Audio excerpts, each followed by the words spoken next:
Olá pessoal, eu sou a Jennifer e esse é o canal em debate, gênero e relações internacionais.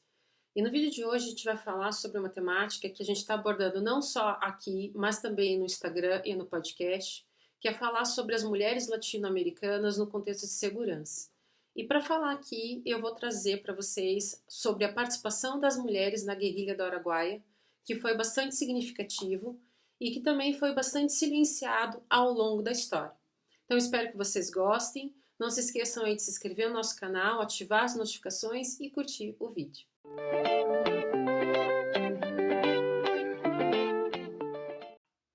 Bom, pessoal, falar sobre a participação das mulheres na guerrilha do Araguaia foi algo que foi muito difícil e que me emocionou bastante. Não só pelos relatos das sobreviventes, né, que contaram tudo aquilo que elas experienciaram, das dificuldades que foi morar numa selva, né, morar no meio da região amazônica, mas não só isso, pelas perseguições, pelas torturas que muitas delas sofreram, e boa parte dessas mulheres foram assassinadas, muitas delas inclusive estando grávidas, e que até hoje boa parte dessas famílias não conseguiram ainda documentos, né, e informações concretas de onde estão esses corpos, ou seja, essas ossadas dessas pessoas, ou seja, dessas mulheres inclusive, né, que estavam ali participando do momento da guerrilha. Basicamente, a guerrilha no Brasil ela vai ser um movimento de luta armada baseada nos ideais de uma revolução socialista que traz a ideia justamente de contestar, né, e mudar o regime militar, ou seja, tirar o regime militar do poder. O regime militar no Brasil ele começa ali em 1964, no dia 31 de março de 1964, através de um golpe de Estado, e que gradativamente eles vão eliminando, né, todas as garantias e liberdades individuais, os direitos políticos e os direitos civis, que haviam sido garantidos na Constituição Brasileira de 1946. E assim, os movimentos sociais passam a ser fortemente reprimidos e as pessoas que participavam desses movimentos passavam a ser perseguidos, né? Quando eram presos, sofriam torturas ou até mesmo muitos deles foram assassinados e entrando depois na lista, né, oficial de desaparecidos. E aí, então, gradativamente, a gente vai vendo, né, que esse movimento, ele vai ter uma participação muito forte dos jovens e recém-formados, porque eles vão ser muito impactados pelo que estava acontecendo no mundo. Nos anos 60, vai ter vários movimentos sociais que vão justamente brigar e contestar, na verdade, daquilo que estava acontecendo, né? Que é a Guerra do Vietnã, ou seja, mostrarem que aquilo que estava acontecendo, a participação, né, do governo militar americano e as diversas atos, né, contra os direitos humanos, aquilo estava errado, movimentos em prol do meio ambiente, movimentos em prol do, do feminismo, e tudo isso vai impactar para que, então, no Brasil, esses jovens percebessem também que aquilo que eles estavam vivenciando não estava certo. E a guerrilha do Araguaia foi, na verdade, começada a ser formada ali por volta de 1968, aonde alguns militantes que tinham ido para a China e que receberam treinamento militar voltam para o Brasil. E essa região, que ficava ali às margens do próprio rio Araguaia, era uma região bastante, né, pouco conhecida pelo regime militar, no meio da região amazônica. Na época, ficava ali no estado de Goiás, hoje, né, fazendo parte do estado de Tocantins, fazendo divisa entre o estado do Maranhão e o estado do Pará. E basicamente, né, essa guerrilha, que vai ser depois organizada a partir de 1970 pelo Partido Comunista do Brasil, foi pensada através de um contexto maoísta, que era justamente pensar que a revolução deveria partir da classe camponesa, que era uma população bastante sofrida e pobre no Brasil, tentando seguir os moldes do que tinha acontecido na Revolução Chinesa, a Revolução Popular Chinesa, onde foi liderada pelo Mao Tse-tung, tendo como participação a grande massa camponesa. Então, a partir desses ideais, também se tentou trazer, né, essas estratégias para tentar mudar, né, a situação que o Brasil estava passando, ou seja, através da luta armada, tendo a participação da população camponesa, tentar, né, retirar aí, né, o poder militar.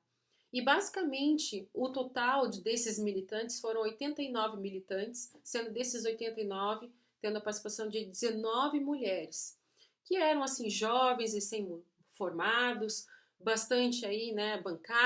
tendo aí como profissões bancários, enfermeiras, profissionais, né, da educação, e também com o intuito daí de fazer também que tivesse a participação da população local, ou seja, a população que estava ali e de repente, a partir disso,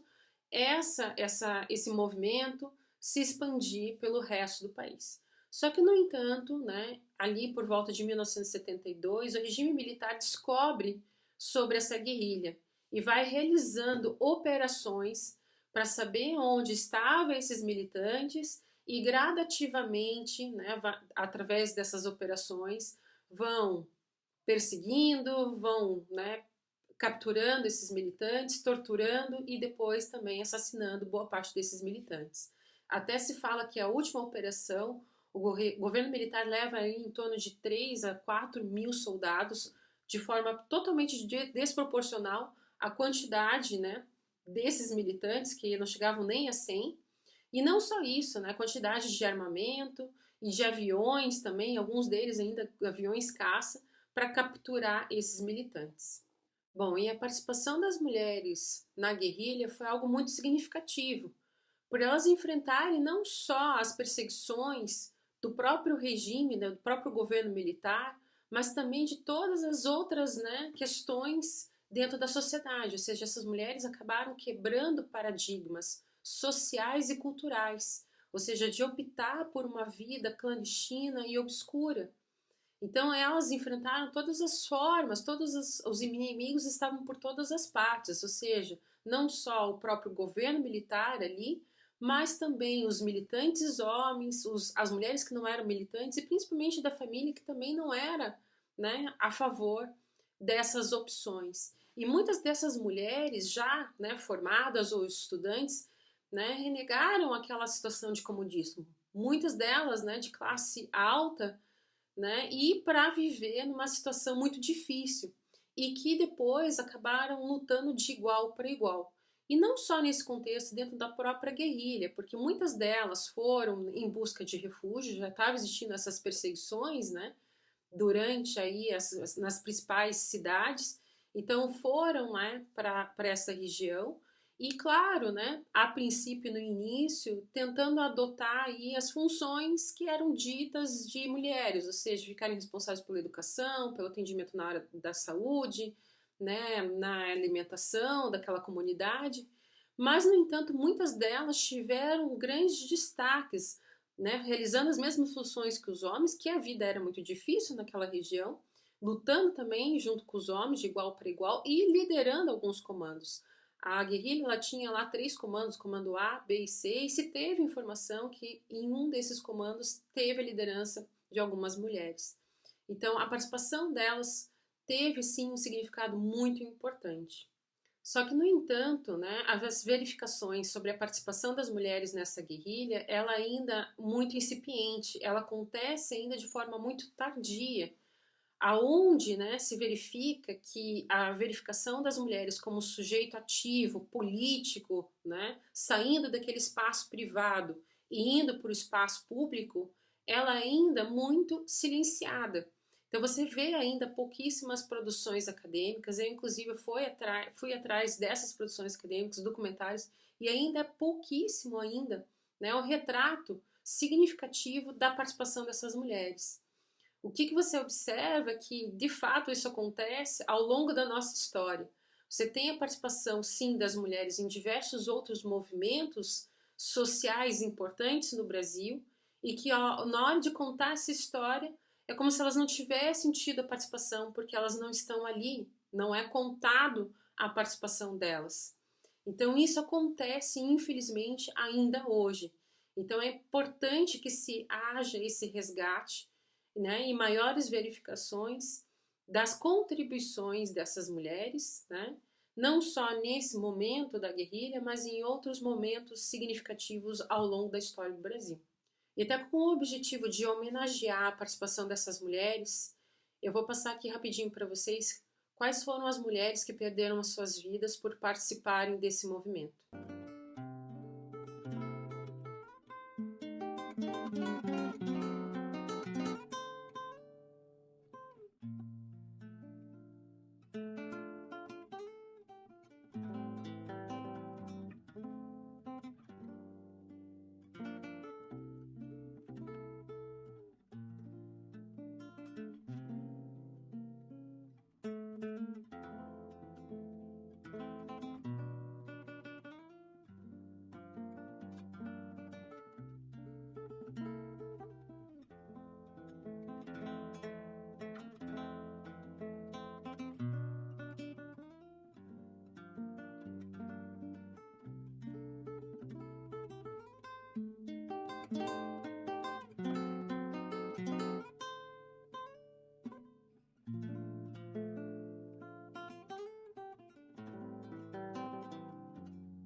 Não se esqueçam aí novamente de se inscrever no canal, fazer também comentários, sugestões do que a gente pode discutir nos próximos vídeos. Até a próxima, pessoal. Tchau, tchau.